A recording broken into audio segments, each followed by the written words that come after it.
Dearest listeners, my name is Cindy, and I'm part of the Just Breathe for Caregivers. Today, I want to talk about loss. Loss is part of the caregiving process, and there's many of us out there who have suffered the loss of our caregiver that we were taking care of, and it's very hard to be able to talk about it as well as to live it, this new life that we have been put on, this journey. It's something that I felt that I needed to share. While I was taking care of my husband for several years after him being sick with kidney disease, he passed away about 4 years ago. And during that time of him transitioning, I grieved a lot. I knew he wasn't going to make it. I knew that there was only time that he was going to leave me and he was going to go to heaven. And I knew that I wanted to give him as much love, as much care, as much affection that I could before he left. And we talked. We were able to do and say things to each other before he actually passed away. I'm thankful, so thankful for that. And after that happened and he passed peacefully, I had a lot of emotions that came to me right away. All of a sudden I started feeling guilty. I started feeling the guilt come over me about, did I do everything I could to help him? And I felt like I did. And I questioned God as to why. Why did you take him from me? Why couldn't you just heal him here on earth? Why did you take him and have to heal him there? And I really didn't get an answer as to why. And then I got angry, I got frustrated, and all of a sudden I felt fearful. Fearful of the unknown, fearful of staying by myself. The fear of what I'm going to do now. We were supposed to be together, until we got old. And we were together 25 years. And I was thinking 40, 45 years at least, And that didn't happen. So it's kind of like, so what do I do now? So it was hard, and you have all these emotions rushing at you at once. You have people around. You're trying to be strong for your family. At least I was for my daughters and my grandkids. I wanted to be able, to get through the funeral. There was just a lot that had to be done. And we didn't have a pre-planned funeral. We ended up planning after, which made it a little bit more difficult. But once we got through the funeral and the celebration of life and being around family and friends, which helped me a lot through my grief, I was on my way home, and a good friend of mine came with me and stayed with me a little bit longer, just to make sure I was going to be okay. And after she left, it was just me and my dog, Sarabella. My dog was 14 years old at the time, and she really started missing my husband. And that was her best friend. And seeing her being sad and I being sad, and together we were sad, I would hug on her, I would love on her, I would do things with her just to help me get through it. And it did help. But then 5 months later, she passed away. And I found myself totally by myself. Well, my girls were gone, married with children. My youngest was already gone. My husband and I were empty nesters. So now I find myself by myself and not knowing how to handle that, because I've always been with someone, always had somebody with me. And being the oldest of 4 siblings, was never by myself. And then after high school, Um, got an apartment with a friend. And after that, I ended up getting married, and then I had a baby, and then I found myself being a single mom until she went to college. And then I met my husband. Um, and he was the best thing that ever happened to me. And we had an instant family. He had a daughter, I had a daughter, and then we had our daughter. And so there was 5 of us, which was a beautiful, beautiful thing. And that grew into 12. So I have grandchildren and son-in-laws, and grew into this beautiful family.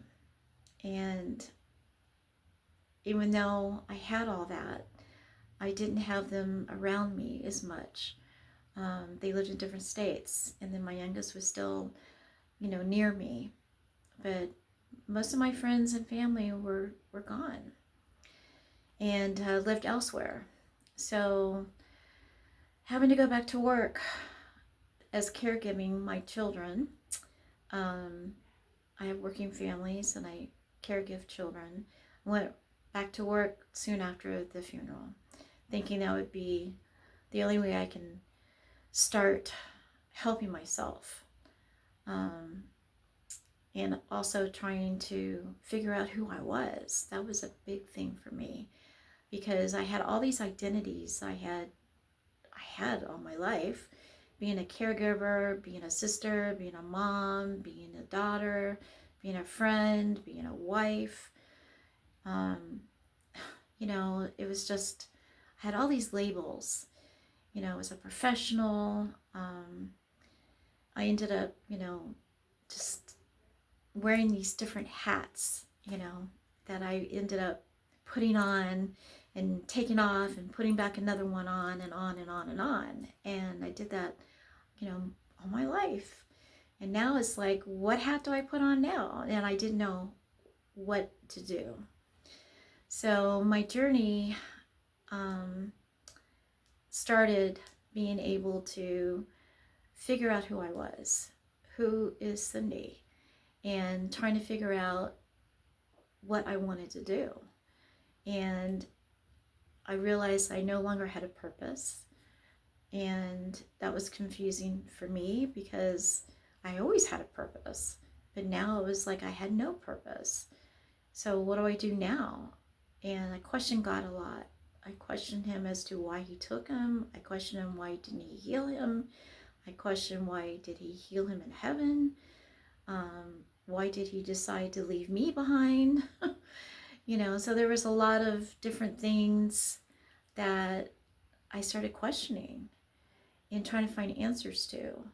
And I didn't get those answers right away, which brought a lot of frustration. It brought a lot of more grief in my life. And slowly I started thinking about things that I used to do, like play the piano. I used to have art and paint, and I used to do things with clay. I used to do things like poetry. Things like that I hadn't done in such a long time. So I started doing some of those things again, and I found that how much I really missed doing those things. And I continue to do some of those things now, getting back into my music and getting back into my poetry, writing things down in a journal, feelings that I was going through. And a lot of it was negative in the beginning. I didn't find any joy about grief. I didn't find any joy about how my life was. And anytime I would find any kind of happiness or joy would be because I was around my family. So I started to travel, see my family, my girls, my grandkids, started being with them more, and surround myself to bring me comfort. So I started building this community around me with my family and my friends, and try to reach out more to them and let them know that, I needed to be surrounded by people. I didn't like being by myself. So that was really difficult. I never asked to be on this journey.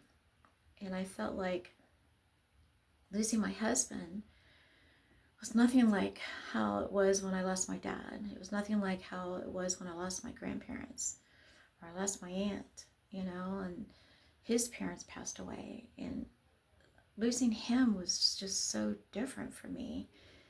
And the grief that I had for losing him was greater than my other family members. And you don't have that person anymore. You don't have that person holding your hand. You don't have that person getting up with you in the morning. You don't have that person going to church with you, going places with you, going to dinner. You don't have that person having breakfast with you. You don't have that person going to sleep with you. You don't have that person there anymore. That person is gone. So you find yourself alone. So it's very difficult to have to deal with all of this stuff and all these feelings. So I ended up turning my feelings off and I became numb. And I just had a hard time dealing with everything all at once. So I became numb. I went to work. I started doing caregiving with the kids. And I decided I just didn't want to deal with the emotions anymore. So that's part of the grief that I started going through in the very first year. And I couldn't do anything with his things. I couldn't touch his clothes. I couldn't sleep in our bedroom for a while. It took me a while to go back into our room. It was just kind of strange how those kinds of things happened. And I wanted to be able to share those things with you because I know there's people out there who feel maybe they can relate to what I'm talking about. And you're able to understand what I'm saying when I talk about all these feelings and this numbness that I had.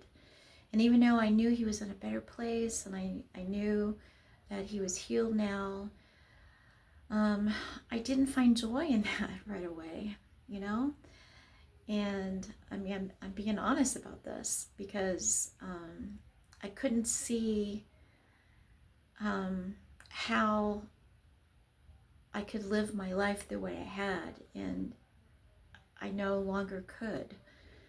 So all of that changed for me, and I wanted to be able to find my purpose. I wanted to be able to figure out how to live my life without him. And I didn't figure it out right away. So I wanted to be able to share some things with you about my first year of my grief and be able to let you know that I understand. I understand how hard it is. I understand if you don't want to do anything. I understand if you don't want to deal with the feelings, going to the grocery store and crying. I did that. I used to go to the store and buy things for him and then realize there was nothing for me to buy for him because he's not here anymore, and I would cry, and I would, go to his favorite restaurant and cry because, I couldn't pick up things for him anymore, Just things were automatic like that. And I would get upset with myself thinking, well, what am I supposed to do? How do I handle this kind of stuff? So I wanted to be able to, let you know part of my story about my grief and let you know that joy does come. Things do change in a positive way, and that you do have choices, and choosing positive choices in your life and being able to use those for your good as well as for the good for those all around you is something that you can accomplish, because that's what I'm doing now. And I want to be able to continue to share about my loss and about my grief and do some more podcasts about that. So I hope that that you will write to me and let me know if any of this resonates with you, because I think support and encouragement is important We all need to be together. We all need to help one another. We all need to listen, and we all need to encourage and be supportive. So I hope that you will let me know what you're going through. Share your story with me, and let's help one another.